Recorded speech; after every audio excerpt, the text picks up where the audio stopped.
this really is a kind of big statesman moment for William.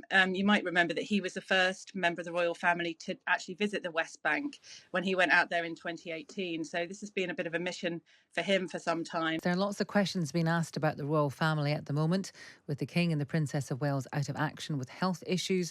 Is enough royal business getting done? As the Times exclusively revealed at the weekend, Harry offered to help out, but that was squashed by Prince William's people. William will try to show that he can have an impact today with a series of visits connected with the conflict in the Middle East. Let's speak to Kate Mancy, who is assistant editor at the Times and writes about the royals. Morning, Kate. Good morning. So what are these visits going to be? Well, the details of the visits are embargoed, but what I can tell you is that they are going to be a series of visits in the UK, but focusing on the Middle East crisis. Now, Kensington Palace put out an embargoed announcement that until midnight this morning, last night, and they said that both the Prince and Princess of Wales are profoundly concerned by what's been happening in the region, particularly, late 2023, and they want to do something about it. Now, Prince William will be visiting people affected on both sides of the conflict. So he'll be visiting people who are trying to get humanitarian aid out to the Palestinians. He's also going to be visiting a synagogue where he's going to learn about the rise of anti-Semitism in the UK. And so this really is a kind of big statesman moment for William. You might remember that he was the first member of the royal family to actually visit the West Bank when he went out there in 2018. So this has been a bit of a mission for him for some time. But I think it's one of those interesting things, isn't it, where the royals it does kind of veer on the edge of the political aspect and how they can work within that realm for and try to be as neutral as possible in some ways. Yes, and I suppose that's the balance is implicit there in terms of visiting people on both sides, so to speak. But the timing's interesting, I suppose. Why has he decided to do that now? I mean, it could have been done at any point, really, I suppose, since October. Well, I suppose, yeah, people might read into it that this is a time when, the king's ill, he's stepping up.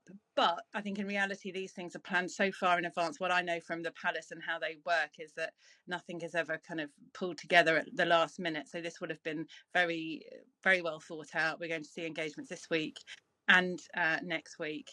Like I say, the details and the locations are being kept private for probably good reason, for security reasons. But I think these would have been planned a long time in advance. And like I said, I think this has been a slow burn for William. It's something that he's been interested for a long time.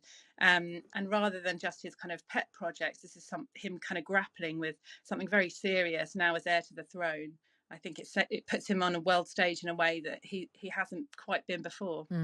And in terms of the reaction to the story at the weekend, your story at the weekend about Harry offering to help, what did you make of the reaction to that? It was quite strong. Well, I think we knew that was going to happen when we published the story, because the story was about, of course, Prince Harry's desire to come back, his willingness to come back and help with the royal family, which I think was quite gobsmacking when I heard it, because after everything that we've been through for the last 4 years, all the criticism that we've heard from Harry, towards the royal family, the fact that he still wants to be involved, I think is extraordinary. Of course, the fact that many within the palace would never want that to happen, particularly I expect his brother and stepmother. That's a bigger hurdle in his way. But the fact that that's where they're positioning themselves, I think, is really interesting, which is why I thought it was an interesting story from that perspective. But I think there is what's behind this, of course, is his father's illness. The king's been diagnosed with cancer. He's 75 years old. Harry flew straight over when he learned the news, and there is a desire for reconciliation.